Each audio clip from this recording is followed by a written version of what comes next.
Christmas, I get a call from Terry. You're not working, you're hired. Should we go and see where you got hired to work? Sure. Come on, baby, let's go. So we're talking about Babydolls, which is behind us. No longer Babydolls, it's now Beavers.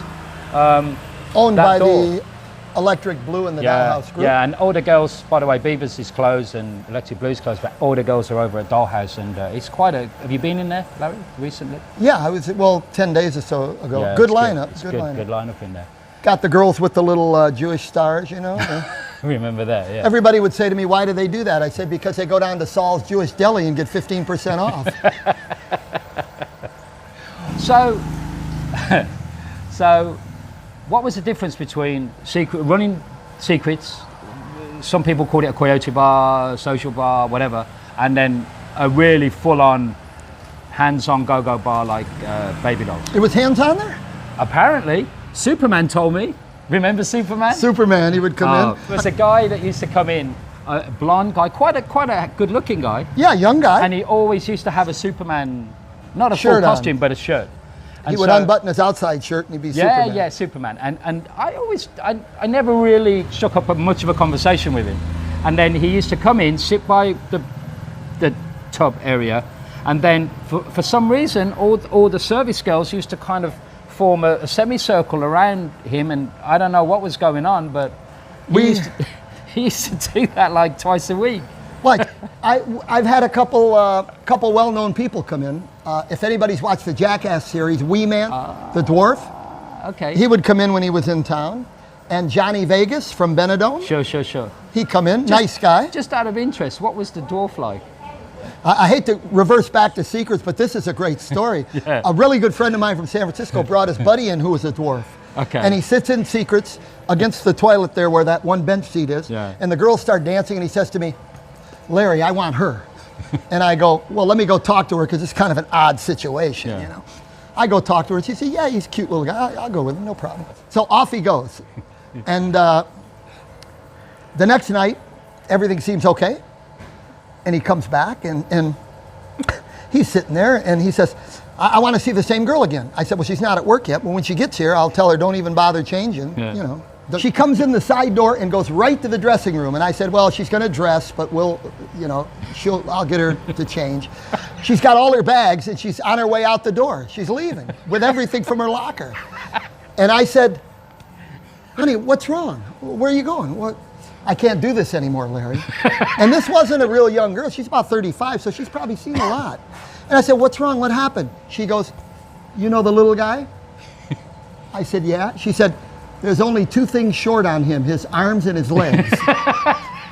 And with that, she marched out the door and kept going. That's a great story. Crazy. So I was saying what the difference between management, because I always found that there was a lot more drinking in the go-go bars than there was in secrets, or was it the other way around? And so when the girls usually had more to drink, there's usually more issues. In the early days of secrets, we had a couple of shows that were a little more risque, but nothing like Babydolls. Okay. I mean. But actually, talking about alcohol, one thing that if people are watching this and have never met Larry before, one thing me and you have got in common is we're not. I mean, I have at the odds social drink, but you don't drink at all. Haven't had a drink in 39 years. And all these go-go bar managers and beer bar managers that say, oh, you got to have a drink, it's not true. And I probably turned down more alcohol than more drinks. Me too. Even sodas and soda water. Yeah. I was never one to take a drink if I wasn't going to drink it. I think it's really important if you set out, like, when you get to a market and you've got your table and you set your stall out, I'm not going to be your drinking buddy. I'm a manager, or I'm going to sit here and I'm going to be your friend and talk to you. But we have a good time. But I'm not going to be a drinking buddy. Well, guys used to bring me a lot of stuff from US and the UK when they come over. And Terry Lee, who was one of the owners at one time of Babydolls, he said to me, you've got it pretty good because they bring you all of this chocolate and they bring you all of this stuff. And you gave it to me. Thank you, Larry. And they drink free in my bar. There it is right there. And I go, well, that's how it ought to be, Hi to Tony, the manager of Dollhouse, is walking around. Hi, Tony. I'll come and see you in a minute, mate. So, I remember a girl that used to work in there called Nana. come on. What can I say about We Nana? can cut it out if it doesn't work. Nana was the kind of girl that you really She didn't was- need a she was- she restroom was in the clever. bar. I She- mean, no, but she was a clever girl. I mean, she had a kind of a thing that she used to do all the time, which was basically urinate everywhere, yeah, wherever she liked. but on the stage. she worked at Windmill, Yeah. and she came over here and talked to me because somebody fired her over there. Don't know what happened, but I found out they fired her because she was going to the bathroom on the floor. Can I just tell you, when I was manager of Windmill, really late at night, there's just me and I'm talking to some guy right by the stage, and there's maybe 2 or 3 people in the bar, and the girls are kind of just winding down, and the cleaner comes up to me and goes, "Can feel." I said, "What? No, I'm talking. What? Can feel." I went, "What?" She goes, "It's just a look on her face, really." It was, and I looked behind me, and Nana was just there, just sort of doing semicircles like this. And That's it was Nana. just, she just went, "Oh, you know." So when we got her, she was getting 300 plus drinks every month. Yeah. And so I told the cleaner. And it wasn't water. No. She liked to tipple. Yeah, so I told the cleaner, I said, look, I don't care where she pees. You follow her around with a mop all night if you have to. Do you remember that girl? What was her name? A really small-bodied girl. We used to say she was on the sauce. What was her name? Meow. Meow. Love Meow. I got a great Meow story. Okay.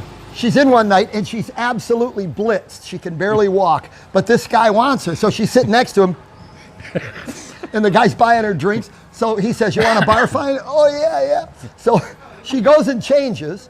She runs out and she sits next to another guy and I go, "No, he bar fined you, not him." "Oh," and she runs around to him. I mean, she was totally blasted. That happens to me. That's happened to me in so many different venues. Somebody like the service girl will say, "Oh, boss, customer, buy your drink." And I'll go, "Oh, thank you." And so I'll go over and I'll say, "Hey," like he'll be talking to a girl, I'll say, "Hey, buddy, thank you so much for the drink. It's really kind of you. I hope we were looking after you." And he goes, "Oh, no, and it's the other service guy." I go, No, this guy over there." I say, "Oh, sorry, I've got to move on." But yeah, happy times, man. I mean, just by hearing you talk, it's bringing back a lot of memories for people, you know. And another quick Babydoll story. A guy brought his mom and dad over from the UK. They were, I'm guessing, close to their 80s. And they're all sat around the jacuzzi in the back, and I make my way around the bar, and I, shake a hand here and there. "Everything okay? Everything good?" "Yeah, we're fine. Good." So I sit back down and talk to the manager at the time I was working with, and all of a sudden I look over, and Mom's gotten very busy. I mean, she's sitting by a jacuzzi. And I kind of look and I go, "I'm not seeing this, am I?" Because she's got her son and her husband there too. And I'm like, okay. So as they leave, I tried to greet most of the people as they left. "Is everything okay? Did you have a good time?" Yeah, give you take care. And the first thing I did, I said, "I hope everything was okay. Did you have a good time?" And she goes, "It was on my bucket list." Larry, you retired from Go-Go's. You ever coming? You ever going back to work? I don't want to go back to work. I'm lazy, No? Phil. Yeah. Yeah, I had somebody approach me about writing a book. He said, you tell the stories, I'll get the writer and the publisher. He said, "I'll do it all. All you have to do is tell me the stories." I'm too lazy. I told him, I said, "I'm not interested." He said, "Well, probably be a few bucks for you." I said, "Money is not that important to me." Yeah, me too. It really isn't. I got just enough to be happy here with what I get coming Yeah, from the States. yeah, That's yeah. all I care about. Yeah. But in my case, it's thanks to Secrets. I earned real well at Secrets in the early days, and the opportunity I had to make some money Yeah. at Babydolls. Yeah. Without those, I would have been in real trouble. I know over the years you've had your health issues. Just for the people that aren't here, like back home in America or in the UK, your health's good. Oh, now I'm fine. Yeah. Oh, that's cool.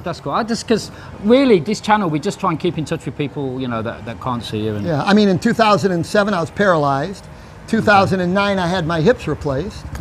But they told me I wouldn't walk again after I was paralyzed. Okay. But cool. That's good news. I stumble around. All right. So let's look to the future a little bit, if you can. What do you think? I mean, the big picture.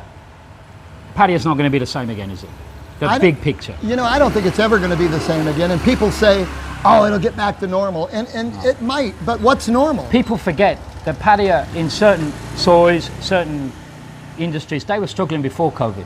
And COVID was like, people forget that, you know. 7 and 8. Yeah. I mean, they weren't doing anything before COVID. And I remember my second or third trip here, I stayed at the Eastony on 8, I think it is. The taxi's coming down Soy 8. The girls are ripping the car doors open, trying to drag me out of the car, and I hadn't checked into my hotel. How many people say the same thing? Yeah. And it was just not the same. So, looking at the big picture, like 12 months down the line, what do you reckon for Pattaya? You'll be here, I'll be here. Yeah, I'm not going anywhere. Yeah. You're looking forward to seeing everybody that oh yeah. I mean, the best thing, I miss the bar, but I only miss it because of the friends and the staff. You know, I don't drink, but I go into a bunch of go-go. The other night I went and spent about $4 grand buying drinks for ex-employees. Oh, that's nice, man. Well, or stupid. Yeah. But either way, now that I'm an employee, or now that I'm a customer, I have a little more freedom when I converse with the girls, if you know what I mean. Sure. Oh, that's cool. And I bet you're missing all the little bits of chocolate and all that. I miss that as well. You know, let me tell you a little secret. People are so kind, and they come over and they say, oh, you can't even imagine. Yeah, things they bring over for us, like cookies and... One of his good customers, Dave, one of our forum members, his name is Striderman, and he told him on the other forum, because I got thrown off of the forum when I left Secrets, he told him, he said, Dave, if you're coming from England, I think Larry would probably like a piece of Cadbury chocolate. So Dave shows up here with about 6 kilos of Cadbury chocolate. I said, Dave, I would have been happy with one 250-gram bar. He said, yeah, but they make all these different kinds. I didn't know which one to give you. Dave's a great guy. I mean, it was unbelievable. I had trouble getting it home. He asked me to, I asked him to bring some tea bags over from the UK because we like to serve British tea, English tea. And he brought 2 of those massive catering packs. And that was about 2 years ago, and we've still got them. And funnily enough, Dave, this customer you're on about, was saying to me, you know what, Phil, I'm running out of tea bags. I really like the tea here. What is it? I said, Dave, you brought me the tea bags 2 years ago. Don't you remember? But getting back to the bar scene, it's not going to be the same. But I always say, Pattaya changes, bars come, bars go, girls come, girls go. But the vibe of the city is still the same. The fact of the matter is, 10 years before I got here, those guys are saying those were the best times. Yeah. I got here the first time in '97, and from '97 to 2003, if I had to give a date, that would be what I would consider the best time. But I bet you used to hear the same conversations that you hear now. Online. Absolutely. Oh, the girls don't look after you the same. The prices have gone up, and et cetera, et cetera. Even 20 years ago, you used to hear that. Not as much, but you did hear it. Yeah. I mean, it's just a given, you know. The problem is the internet. Is what the girls don't need the bars anymore. No. That's what it comes down to. They don't have to work. That's why bars are struggling to get good girls, a lot of them. They don't need to work. You know, they don't need the bars. No. And I do worry sometimes about the live streaming sort of revolution that's going on in certain bars. Pretty soon the girls are going to go, you know what, I don't think we need why is half our money going to the bar? We can do this ourselves. We had a girl, a girl working for us in Babydolls, and she, brand new girl, and she's dancing, and her shift is over. She goes to the dressing room, she comes out dressed, and she's on her mobile. I said to the mama, son, she got bar fine. He goes, I don't know what happened. So she goes, oh, a customer wants to see her now. I said, well, she's working, the customer's got to come here. Oh no, well, she'll be back tomorrow, but he wants to see her now. I said, well, tell her don't come back tomorrow. I mean, you know, and that was the start. Yeah, I mean, the bar fine thing, it'll always be here, and the vibe of it. Thank you, Larry. That's very kind of you. The vibe of the city will never ever go. I think in 20, 30, 40 years time, you'll still have the time of your life here, but it would just be different. You'll be gone, I'll be gone, but everything will be kind of the same. Do you agree? I agree, and when people say to me, don't you wish you were 35 again? I really don't. Larry, it's been a pleasure talking to you. Will you come back and do this again sometime? Yeah, just give me a holler. Okay, and the check's in the mail. Yeah, I know. You don't have my right address. Thank you for watching. If you enjoyed the video, please like the video, subscribe. We're getting a subscriber number up. We're on about 5,000. So thank you to Larry, and we'll be seeing you soon from us all here in Pattaya. Good night.